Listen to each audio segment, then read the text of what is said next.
Hello. तो कैसे हैं आप सब। Welcome back to my channel. मैं सोनी, आपकी GL story teller and writer. So बिना किसी देरी के आते हैं सीधा स्टोरी पे। मेडनेस ऑफ लव का पार्ट 48 सीधे पिछले पार्ट से आगे देखेंगे। ओके। पार्क में अवनी और जोया थे और वहाँ सिया आती है। जोया कहती है, Avni meet her, my girlfriend Siya. यहाँ अवनी देखती है सिया को और उसे सिया ऐसी लगती है जैसे कि उसने देखा हुआ है उससे पहले कहीं। बट वो देखती है अब जोया को और कहती है, जोया कब से चल रहा है ये सब। यहाँ जोया कहती है, बहुत पहले से यार। यहाँ सिया कहती है कि क्या मैं यहाँ बैठ सकती हूँ। तो अवनी हाँ में सर हिलाती है। अब ये तीनों बैठते हैं वहाँ साथ में, बहुत बातें करते हैं। यहाँ सिया को बहुत बेचैनी फील हो रही थी कि ये सब कैसे सही होगा। अब सिया आंखों से ही इशारे करती है जोया को। जोया समझ जाती है। वो कहती है, अवनी सुन ना। अवनी कहती है, हाँ बोल। यहाँ जोया कहती है, अवनी इनकी ना एक दोस्त है। अवनी कहती है, हाँ तो। जोया कहती है, उनको ना थोड़ा सा प्रॉब्लम है, मतलब उनको कोई बात दिल पे लग गई है, दिमाग पे भी, और वो उसी पल में थम सी गई है।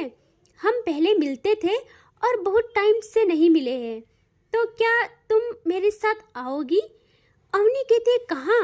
वो कहती है, यार उनसे मिलने, उनके घर प्लीज। अवनी पहले सोचती है, लेकिन जोया ने कहा था तो सोचने की इतनी नीड नहीं थी। वो कहती है, ठीक है, लेकिन क्या ऐसे लोगों के घर जाना बिना जान पहचान के ठीक लगेगा।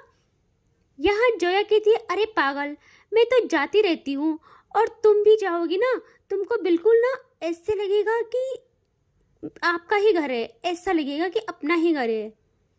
अवनी कहती है कि अच्छा ठीक है, लेकिन क्या सही रहेगा। जोया कहती है, प्लीज यार चलना, मेरे लिए इतना नहीं कर सकती। अवनी कहती है, ओके ओके ठीक है, लेकिन यहाँ फिर वो चुप रहती है, बस इतना ही कहते हैं। यहाँ सिया बहुत खुश होती है। वो कहती है, तो फिर चले। अवनी कहती है, अभी इतनी जल्दी। यहाँ सिया कहती है, हाँ जब जाना है तो जल्दी चले जाए, थोड़ा टाइम स्पेंड करेंगे। और ये लोग आ जाते हैं अब कार में। यहाँ अवनी पीछे बैठी थी, सिया ड्राइव कर रही थी और उसके बगल जोया थी। यहाँ सिया कहती है, अवनी जी आपको पता वो मेरे लिए बहुत इम्पोर्टेंट है। अवनी कहती है, अच्छा। वो कहती है, हाँ जैसे आप जोया के लिए इम्पोर्टेंट हो ना, वैसे ही मेरे लिए पायल। यहाँ अवनी जैसे ही पायल सुनती है, उसका दिमाग एक तस्वीर बनाता है उसके दिमाग में, मतलब उसका दिमाग एक तस्वीर बनाना स्टार्ट करता है। वो बेचैन हो उठती है। वो अपने दिल को थामती है और कहती है, ये नाम दोबारा बोलना। यहाँ सिया मिरर से देखती है अवनी को और उससे ऐसा फील हो रहा था कि अवनी को कुछ तो याद आया है। वो कहती है, हाँ अवनी जी, उनका नाम पायल है। आप मिलोगे ना तो सबसे ज़्यादा खुशी आपको ही होगी। अवनी की सांसें तो बगावत करने लगती है। यार अवनी की सांसें बगावत करने पे तुल जाती है पायल के नाम से ही। एंड अब ऐसे ही पहुंचते हैं ये लोग पायल के घर। और जैसे ही इनकी गाड़ी रुकती है, यह अवनी की नज़र पड़ती है उस घर पे और उसका माइंड अगेन धुंधली तस्वीरें बनाना स्टार्ट करता है। उससे ऐसा फील हो रहा था कि यहाँ तो मैं आ चुकी हूँ बहुत बार, बट कब पता नहीं। वो कहती है कि ये सब क्या हो रहा है मेरे साथ। और ऐसे ही ये लोग कार से उतर जाते हैं और जाने लगते हैं घर की तरफ। आगे सिया थी और जोया एंड अवनी पीछे पीछे। सिया डोरबेल बजाती है और डोर ओपन करती है पायल की माँ। यहाँ पायल के माँ की नज़र जैसे ही पड़ती है अवनी पे, उनकी आंखें नम हो जाती है और अवनी भी देखती है और वो नमस्ते करती है। यहाँ पायल की माँ जल्दी जाके अवनी को उसके फेस से होल्ड करके उसके फोरहेड पे किस करती है और कहती है, बेटा तू ठीक है।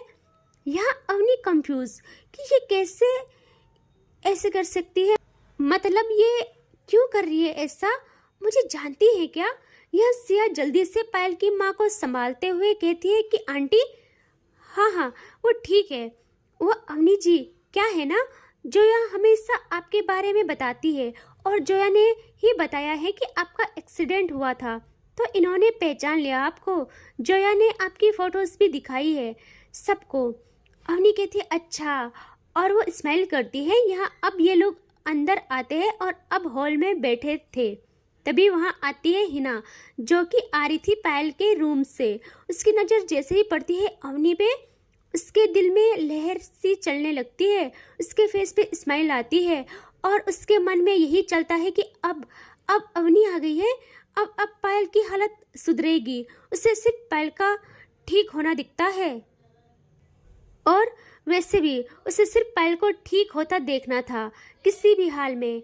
यहाँ वो जल्दी आती है हॉल में और अवनी जैसे ही देखती है हिना को और उसके दिमाग में फिर घूमने लग जाती है वो बातें। पता नहीं क्या, उसको सिर्फ उन बातों से खुद ही बेखबर थी। वो मन में सोचती है कि ये मेरे साथ क्या हो रहा है, सब लोग मुझे जाने पहचाने क्यों लग रहे हैं। हिना कुछ कहती, तभी सिया कहती हिना जी। हिना देखती है सिया पे, या सिया कहती हिना जी ये अवनी है, जोया की फ्रेंड। जोया बताती है ना इनके बारे में। हिना भी स्माइल करती है और कहती है हाँ हाँ, वो समझ गई थी, वो अवनी से मिलती है। और अब ये लोग ऐसे ही बातें कर रहे थे तभी यार पायल के रूम से अगेन चिल्लाने की आवाज़ आती है। जैसे ही आई थी आवाज़, सब लोग जल्दी से उठते हैं और बेसुधी में भागने लगते हैं ऊपर की तरफ। यहाँ अवनी और जोया वहीं बस खड़े ही रहती है। अवनी तो डर जाती है कि ये क्या हुआ है। यह अवनी देखती है पहले ऊपर रूम की तरफ, फिर जोया को और कहती है जोया क्या हो रहा है ये। यह जोया कहती है अवनी चल हम भी जाते हैं, और वो अवनी का हाथ पकड़ के ले जाने लगती है ऊपर। और जैसे ही अवनी नज़दीक आ रही थी उसकी सांसें तेज हो रही थी और अब ये लोग पहुंच जाते हैं पायल के रूम के डोर पे। एंड अब अवनी देखती है अंदर, जहां पायल अपने दोनों हाथों से अपने सर पे मार रही थी और चिल्ला रही थी और कहती है कि शांत शांत कराओ इनको, कोई ये शोर क्यों बंद नहीं करता, और ये लाइट्स कोई इस लाइट को बंद करो, ये रोशनी मेरे आंखों में चुभती है, कितनी बार बोलूं, प्लीज मुझे अकेला छोड़ दो सब लोग। यहाँ पायल की माँ रोते हुए कहती है कि कोई बंद करो लाइट जल्दी। एंड यहाँ सिया जल्दी से लाइट्स बंद करती है और अब बस खिड़की से आती रोशनी उस रूम में थी। यहाँ पायल की माँ और सब लोग पायल को शांत कराने की कोशिश करते हैं कि बस पायल शांत हो, लेकिन पायल और चिल्लाती है क्यों क्यों क्यों सब लोग मुझे सता रहे हो, क्यों मुझे शांति नहीं दे रहे हो, मुझे शांति चाहिए, प्लीज प्लीज मुझे छोड़ दो, ये ख्याल मेरे दिमाग को खा जाएंगे, मेरा दिमाग अब और सहन नहीं कर सकता है, क्यों सब लोग मेरे आसपास आ जाते हैं, क्यों। यह हिना के हाथ पांव बहुत कांपने लगते हैं। वो वही हमेशा पायल को संभालती थी और उसके हाथ पांव दर्द की वजह से कांपते थे। वो दर्द जो पायल की ऐसी हालत देख के होता था हिना को। हिना बहुत गहरी सांस लेती है और वो आती है अब सामने पायल के प्रॉपर सामने और कहती है देखिए सारी लाइट्स बंद है, ठीक है, और कोई आपको तंग नहीं करेगा, कोई भी नहीं, आप शांत रहे, प्लीज शांत रहो, बताओ क्या चाहिए आपको। यहाँ पायल की आंखों में आंसू प्लस गुस्सा प्लस पेन, लेकिन उस दर्द से वो खुद बेखबर थी। पायल कहती है मुझे अकेला छोड़ दो सब प्लीज, और इन ख्यालों को कहो कि बस करो, मुझे मत सताओ। वो मेरे सपने में मेरे ख्यालों में आती है और मुझे तंग करती है और फिर मुझे छोड़ के चली जाती है। मैं ये ख्याल और नहीं सहन कर सकती हूँ, कोई उससे कहो ना, तुम वो हिना की साइड बढ़ती है और कहती तुम कहो ना उससे प्लीज कि तुम कहो कि मेरी बात नहीं सुनती है वो यार, प्लीज उसे कहो मुझे ना सताए, मैं सोती नहीं हूँ, अगर मैं सोऊं तो वो मेरे ख्वाबों में आती है, और अगर मैं जागूं तो वो मेरे सामने आती है, उसी का चेहरा मेरे सामने आता है, मेरी आंखों के सामने। यहाँ हिना कहती है कौन है वो।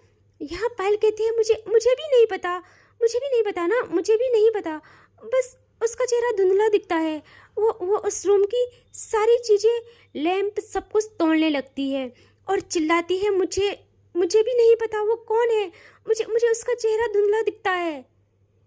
यहाँ पायल को बहुत प्रॉब्लम हो रही थी और सबके आंखों में आंसू थे।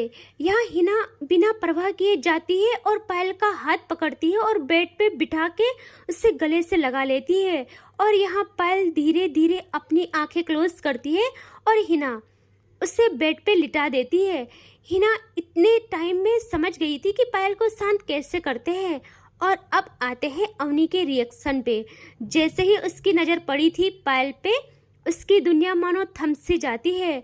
उसके हाथ पांव सेक करना स्टार्ट करते हैं। उसके दिलो दिमाग में जो चेहरा आता था हमेशा, खिड़की से अंदर आने वाला इंसान, उसे हंसाने वाला इंसान, उसे सपनों में सताने वाला इंसान, उसके सपनों में आने वाला इंसान, उसे सताने वाला इंसान, उसको मानो चेहरा मिल गया हो। यहाँ मैं बता दूं, जैसा हाल पायल का था वैसा ही अवनी का भी। अवनी को भी एक इंसान यानी पायल हमेशा उसके ख्वाबों में जाके सताती थी।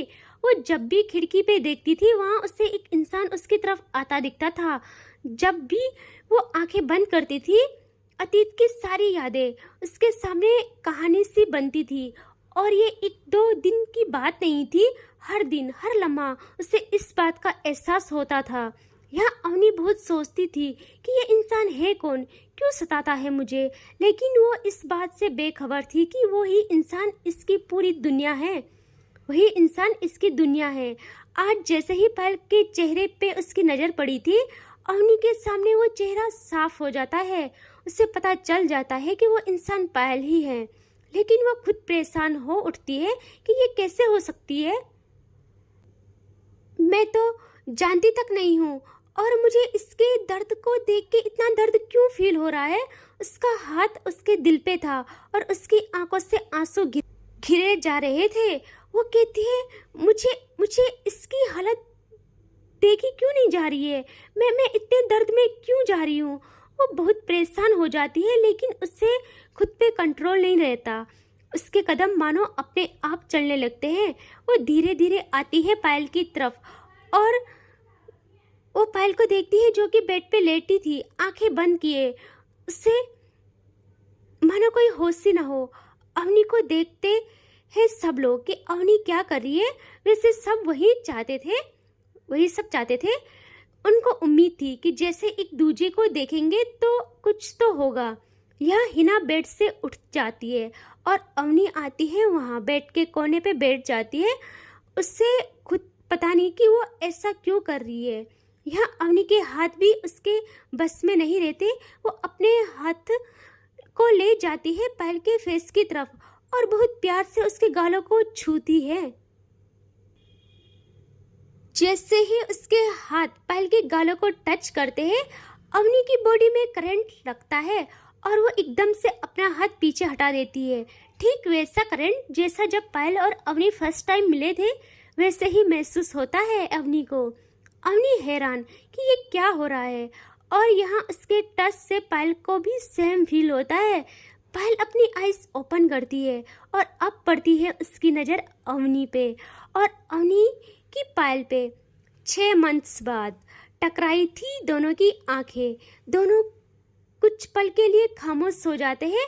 दोनों का दिल एक दूजे के लिए धड़क उठता है। दोनों का दिल एक दूजे को पहचान जाता है। दोनों का दिल एक साथ धड़कता है। उनकी धड़कनें चिल्ला चिल्ला के बोल रही होती है कि यही है वो शख्स जिसकी वजह से तेरा ये हाल है। ले, मिल गया तुझे, अब सुकून दे खुद को भी और हमको भी। लेकिन दोनों का दिमाग एक दूजे से बेखबर। यहाँ पायल जल्दी से उठती है क्योंकि उसके ख्वाबों की लड़की जो धुंधली दिखती थी, उससे उसको भी चेहरा मिल गया था, असली जो कि हकीकत है। और अब निकलते हैं पायल के मुंह से लफ्ज। वो कहती है, तुम यहाँ। अवनी कंफ्यूज की ये मुझे जानती है। यहाँ पायल कहती है, तुम यहाँ हो, तुम ही हो ना वो जो मुझे सताती हो। यह अवनी परेशान हो जाती है और सब लोग देखते रह जाते हैं। सबके आंखों में आंसू थे। यहाँ पायल कहती है, कभी अपना चेहरा क्लियर नहीं दिखाया मुझे, आज सामने आ गई हो। वो समझ गई थी कि जो लड़की उसके ख्यालों में आती है वो अवनी है, लेकिन वो कभी चेहरा नहीं दिखाती थी। आज उसका चेहरा क्लियर दिखता है। यहाँ अवनी तो बस देखती रहती है पायल को। पायल कहती है, देखो देखो, अब नहीं सताना मुझे प्लीज। देखो अभी देखो, सारे सारे शोर एकदम से खामोश हो गए हैं, सब कुछ शांत हो गया है। अब मत सताना प्लीज। मैं वो गाड़ियों की आवाज, वो रोशनी, वो सब कुछ, वो चीखें सब बर्दाश्त नहीं कर सकती। मेरा मेरा मेरा सर फटता है उनकी आवाज़ों से। बहुत सारी आवाज़ें मेरे कानों में गूंजती है। अब देखो सब शांत है, बस तुमको देखने मात्र से ही इतना हो गया है। इतना टाइम क्यों लगाया खुद को दिखाने में? अवनी कुछ नहीं कहती। उसका दिल कर रहा था कि वो पायल को गले से लगा ले, लेकिन दिमाग कह रहा था कि तू क्यों सोच रही है? क्यों तुझे इतना इफेक्ट हो रहा है? क्यों इतना इफेक्ट पड़ रहा है इसके शब्दों से, इसके आंसुओं से? क्यों तेरा कलेजा जला जा रहा है? यहाँ अवनी सुनती है अपने दिल की, वो कंट्रोल नहीं कर पाती और वो पायल को हक करती है, ऐसे जैसे भागीरथी और अलकनंदा मिलके गंगा का निर्माण करते हैं। बिल्कुल वैसे एक दूजे में समा बैठते हैं ये दोनों, और दोनों सुकून में मानो उनके जख्मों पे मरहम लग गया हो। जैसे तड़पती मछली को पानी मिल जाता है, जैसे सारी दुनिया थम गई हो, सिर्फ उनके एहसास की धड़कन चल रही हो। उनका मिलन बिल्कुल वैसा है जैसा मछली को अपना समुंदर मिल जाए, जैसे रूह को अपना जिस्म वापस मिल जाए। जब अवनी ने पायल को गले लगाया तो ऐसा लगा जैसे तोड़कर बिखर चुकी रूह को अपना घर मिल गया हो। उन दोनों के गले मिलने में ऐसी ताकत है जैसे दो अधूरे दिल एक दूसरे में अपनी पूरी दुनिया ढूंढ लेते हैं। जैसे वक्त का रुक जाना और मोहब्बत का सारा जहां बस उन्हीं की बाहों में सिमट जाना। दोनों अनजान थे। यहाँ सब घर वाले बहुत खुश होते हैं। वो अवनी को पहले भी ला सकते थे, लेकिन ये था कि अवनी का प्रॉपर ठीक होना भी जरूरी था, वरना वो पायल को ठीक कैसे करती? एंड पायल को ठीक सिर्फ अवनी ही कर सकती है और कोई नहीं। यहाँ बहुत टाइम बाद अवनी पायल से अलग होती है और अवनी कहती है, सुनो, आप मेरी बात सुनोगे? पायल हाँ में सर हिलाती है। यहाँ अवनी कहती है, आप प्लीज़ अभी सो जाइए प्लीज़। यहाँ पायल कहती है, लेकिन फिर वही सब होता है। सपने में तुम आती हो, शोर होता है और मुझे बहुत तकलीफ होती है। यहाँ अवनी समझती तो कुछ नहीं है, बट वो कहती है कि ठीक है, अब मैं नहीं आऊँगी सोने में, ठीक है? मैं अब आपके सपने में नहीं आऊँगी। मैं अब सपने में नहीं आऊँगी क्योंकि मैं सच में आ गई हूँ ना। अब कोई नहीं सताएगा आपको, प्लीज़ सो जाइए। यहाँ पायल कहती है, पक्का? यहाँ अवनी कहती है, पक्का। और वो पायल को खुद से लिटा के सुला लेती है और कुछ टाइम बाद एक मासूम बच्चे की तरह पायल भी सो जाती है। अब मुड़ती है अवनी पीछे और वो सबको देखती है। यहाँ अवनी कहती है, मुझे अजीब बेचैनी हो रही है। मुझे खुद नहीं पता क्यों मुझे इनकी तकलीफ से तकलीफ हो रही है। मेरा दिल किया मैं पास आऊं तो मैं आई। आप लोगों को बुरा तो नहीं लगा ना? यहाँ पायल की माँ जल्दी से जाती है अवनी के पास और उसका हाथ पकड़ती है और उसके साथ ही बेड के कोने में बैठ जाती है और कहती है, बेटा नहीं, आप ऐसा मत सोचो, हमें क्यों बुरा लगेगा? हमारी बच्ची ने पहली बार आज बिना किसी जिद किए सोने का ट्राई किया वो सो गई चैन से। आप हमारे लिए क्या हो हम नहीं बता सकते हैं। यहाँ अवनी कहती है, ठीक है, लेकिन इन्होंने ऐसा क्यों कहा होगा कि मैं इनके सपने में आती हूँ? यहाँ सिया बात को संभालती है और कहती है, एक लड़की इनके सपने में आती है जिससे पायल बहुत अटैच्ड है और अगर कभी वो ना दिखे तो पायल परेशान हो जाती है। और अभी तक उस लड़की का चेहरा पायल को धुंधला धुंधला दिखता था। उस लड़की का चेहरा पायल के सामने नहीं था।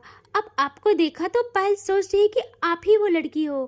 पहली बार वो इतनी शांति से सुकून से सोई है सिर्फ आपकी वजह से। प्लीज़ हम पे एक एहसान करिएगा, प्लीज़ हमारी थोड़ी मदद करिएगा। अवनी अजीब नजरों से देखती है कि मैं क्या मदद करूँ, लाइक ऐसे। यहाँ सिया कहती है, प्लीज़ आप हमारी मदद करिएगा, कर सकते हो ना? अवनी कहती है, लेकिन मैं क्या करूँ?